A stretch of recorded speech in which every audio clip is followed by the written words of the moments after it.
Oh God, I can't stand them. I don't think I can watch another one. I can't stand Title of the video was I watched the election debate, so you don't have to. Do you feel the same?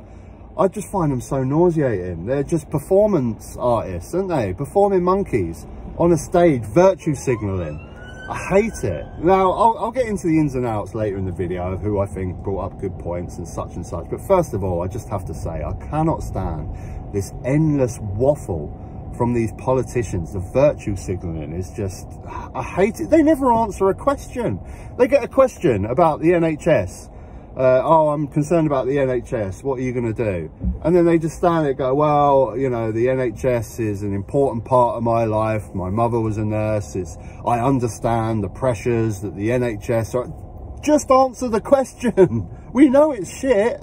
We've had 14 years of Tory austerity. We know the NHS is shit. We know they're under pressure. Just tell me what you're going to do. What are you going to do to solve it? Same, you get a question about military. Oh, you know, our veterans, we must stand here and thank our veterans for the hard work that they do. Just answer the question. What are you going to do about military spending? I would have cut that debate in about half an hour away, trim the sides, just get to the point. I hate it so much. I hate it. I really do. And I think my overall assessment from listening to it is that if you had a bias coming in, if you were planning on voting Labour, if you were planning on voting Green, planning on voting Reform, you'll probably still vote for those parties. I don't think there's going to be much difference. The only two that I think the dial probably has changed a little bit, I think the SNP done very, very well. I think they've probably stolen quite a few votes in Scotland that they didn't already have.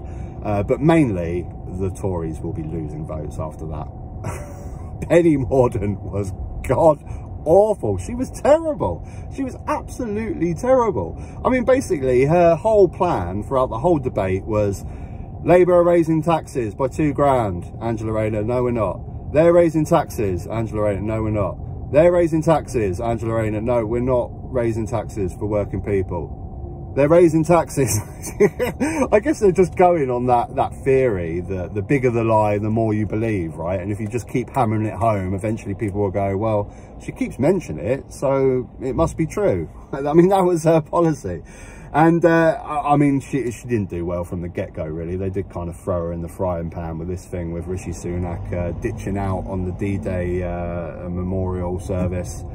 I mean, what is he thinking? I've said on so many videos now, who is running Rishi Sunak's campaign? They need to be fired. I'll take the job. Well, I mean, I'd be biased and probably make him look bad on purpose, but but seriously, who's running his campaign? So since he came in power, his whole thing is about stealing Reform votes, not going after centre votes, not going after Labour votes, but trying to steal Reform votes. That's why you get the Rwanda policy and all these things. So he's trying to steal Reform votes, and he ditches out on a D-Day memorial. Are you a moron? Are you completely insane? Reform voters love this stuff. What did you expect was going to happen? Completely like a moron. And Penny Mordaunt's there trying to defend this stuff. So straight away, she's thrown straight into the frying pan. But the first question was about military spending. And Angela Rayner said that Labour are going to increase nuclear deterrent. And then Penny Mordaunt's whole argument was not what the Tories are going to do, but Labour can't be trusted to push the nuclear button. They won't be respected by Putin. What are you on about? And she does this same back as her speech, her conference speech, when she was, we need to fight. She tries to get this dramatic, like, we will fight sort of attitude, and you can't trust Labour. And you know, this is the Tory party policy over the whole of election, isn't it? They can't talk anything positive because no one trusts them on anything positive. They can't say we're going to do this, we're going to do great things, because you haven't done great things for 14 years. We know it, and it's shit. So all they can do is fear. They just work on fear that Labour are going to raise your taxes. They're not.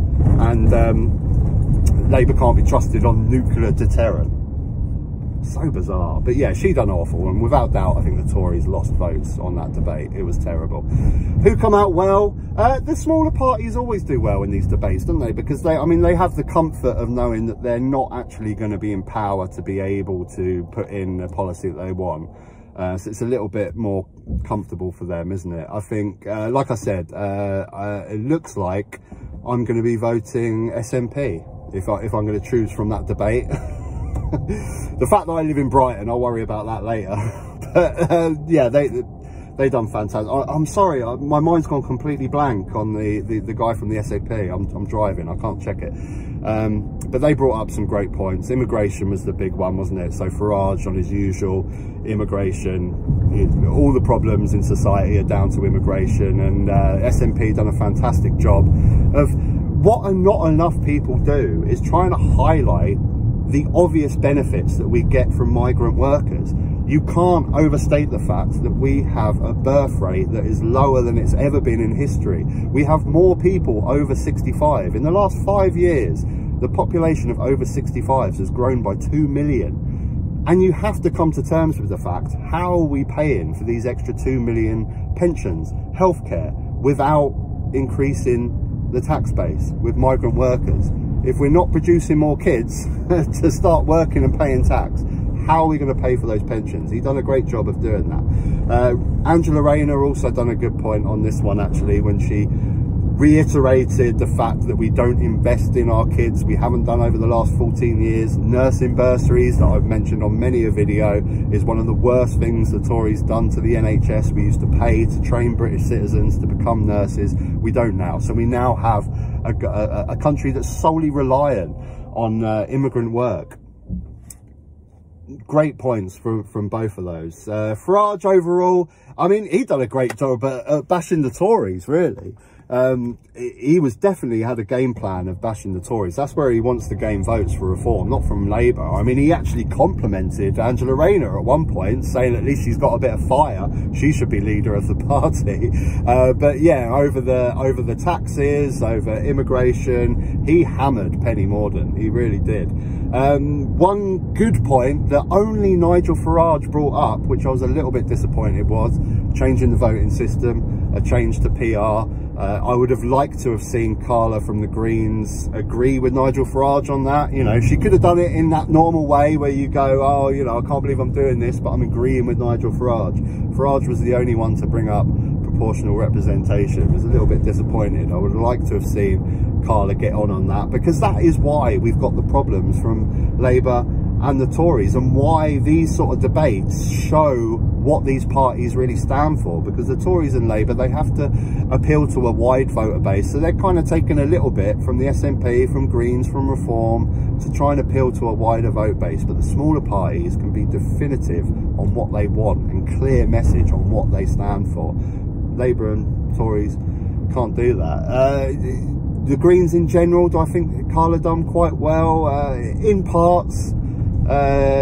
She done a great way of showing up when Angela Rayner and Penny were having an argument. She was like, you know, can you take these guys seriously, basically. She also actually pancaked Farage once, which was good, when they were talking about knife crime. Farage came in with stop and search. This is the thing with Farage, I can't stand him, I can't stand his politics, but he cuts the waffle, which is exactly what I started this video with. I wish the other guys would do the same. When a question is asked, what are you going to do about knife crime, Farage is stop and search. We know the areas where crime is, stop and search. I don't agree with it, but at least he actually just gives points, facts. It's so easy for the audience to understand. Instead of unraveling your points within a load of waffle, he gets to the point. But Carla from the Greens did pancake him on that one, which was quite nice, actually, because obviously we all know the way that you solve crime in general, and knife crime, is by lowering poverty. Crime comes from poverty. We need to lower poverty, get rid of poverty, and that was the point that Carla made. And then Farage agreed with her. He said, yeah, we do need to, you know, ultimately we need to lower poverty to help crime. And she's just like, well, let's just do that then. Instead of the stop and search stuff, let's just lower poverty, shall we? She's done well there. But yeah, good points here and there. Was there other things I wanted to... I can't remember. I think that was it, really. It's like I say, I've just listened to it. That's my thoughts. I find it very nauseating. I hate the waffle. Plaid Cymru, did they make some good points here and there? Yeah. That's it, really. Did you watch it? It's a joke, isn't it? I'd say most of all, it was, I guess it was constructive in a way, because I think the Tories came out of it the worst. Give me your thoughts. One thing before I go, I want to mention tomorrow, 6 PM on the Absolute Bedlam YouTube channel. There will be a video release with me and Angry Bootneck. We discuss immigration, public services, all the stuff that involves around Broken Britain. You can go check that out. There's also loads of other interviews. Ben from Absolute Bedlam podcast, great guy, really nice guy, I really like him. There's loads of interviews on there. He's done an interview with me separately and Angry Bootneck if you want to check that out. But yeah, tomorrow 6 PM you can hop over there. Till next time, guys, take care.